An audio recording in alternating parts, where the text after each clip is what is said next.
Now, we've spoken a little bit about the art and iconography for the principal deity Chakrasamvara. We've talked about how it's a little bit of a complex subject, and there's different aspects to it.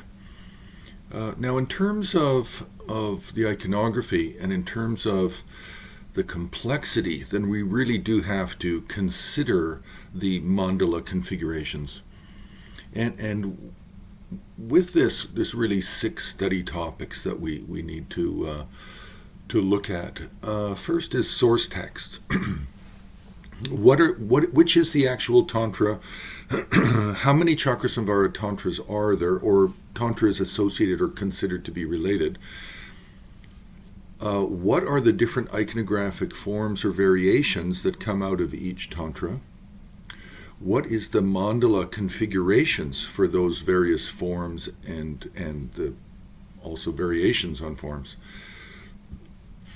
And what are the initiation and teaching lineages, and what Indian teachers did they come from, and in what way or in what route did they come into Nepal, the Kathmandu Valley, or into West Tibet or Tibet and the other regions?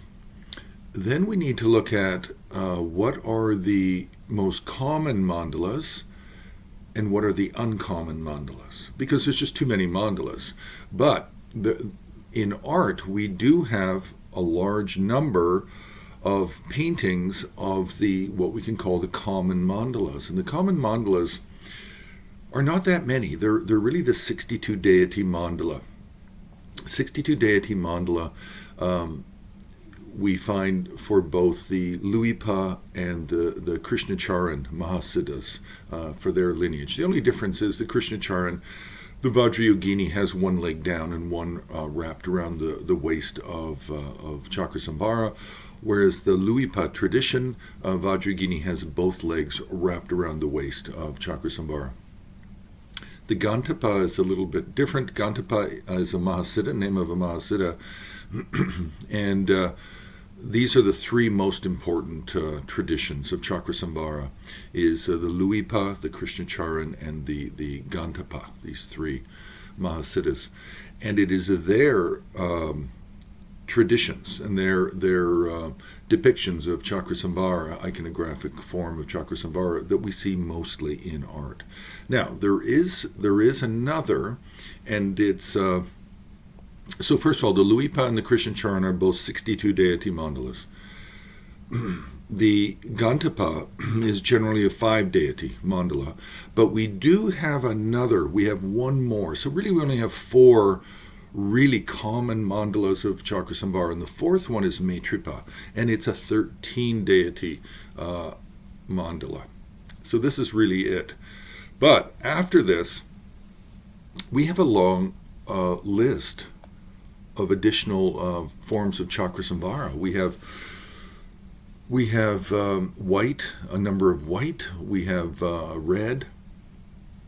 We have wrathful. We have some forms with multiple heads and arms, 1,000 arms, 2,000 arms.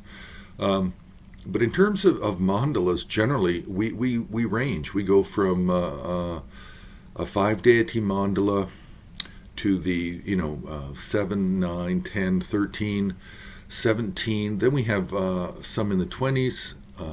We have a 37 deity mandala, 45, 51. Then we have the famous 62, which is the most common in terms of mandalas.